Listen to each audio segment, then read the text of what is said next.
Hi friends, నేను మీ golden Kiran. ప్రస్తుతానికైతే నేను నల్గొండకు వచ్చాను. మన చెరుగట్టు లింగస్వామి దర్శనానికి వచ్చాను. ఇక్కడ శివుడు చాలా పవిత్రమైన శివుడు గుట్టలపైన ఉంటాడు. నేను ఎప్పుడు వస్తూనే ఉంటా కామన్గా. నాకైతే అనుకున్నట్టు అయింది ఇక్కడికి వచ్చిన తర్వాత. మీరు ఎంతమంది వచ్చారో కామెంట్ పెట్టండి. చూడండి ఫ్రెండ్స్, పైకి వెళ్ళే దారి ఇది. ఎంత పెద్దవాళ్ళైనా సరే దీని నుంచి రావాల్సింది పైకి. మన పైన శివుడు ఉంటాడు, చూపిస్తాను చూడండి. శివలింగం, పవిత్రమైన దేవుడు. నేనైతే అనుకున్నట్టు అయింది ఇక్కడికి వచ్చిన తర్వాత.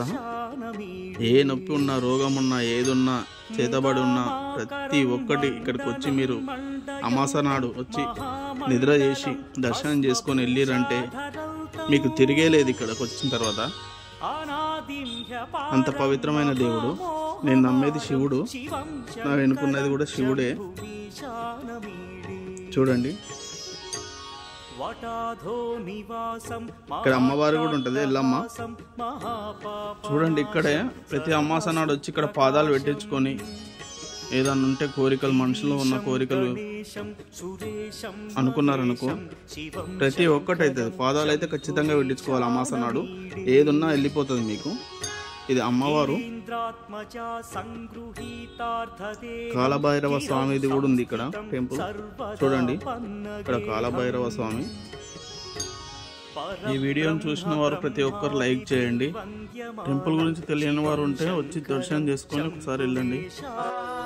నాకైతే శివుని దర్శనం ఎప్పుడు వెళ్ళినా కానీ మంచిగా జరుగుతుంది, ఏ ఆటంకం రాదు.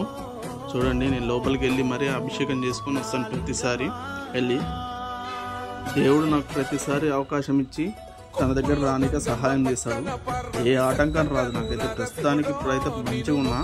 ఇదే లైఫ్ నాకు ఉంటే చాలు. ఆ శివుని మడవ నేను ఎప్పటికైనా. నా జీవితంలో నేను నమ్మింది శివుణ్ణి. అతనే నన్ను ఇప్పటి వరకు కాపాడిండు. నేను అది మాత్రం ఎప్పటికీ మరవా. నేను వచ్చే వరకైనా శివునికే పూజ చేసి శివునికే అంకితం నేను ఎప్పటికీ.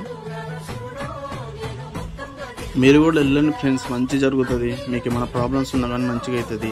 మంచిగా అయిన తర్వాత మళ్ళీ ఒకసారి నాకు కామెంట్ చేయండి. మీరు వెళ్ళిన వాళ్ళు కామెంట్ చేయండి.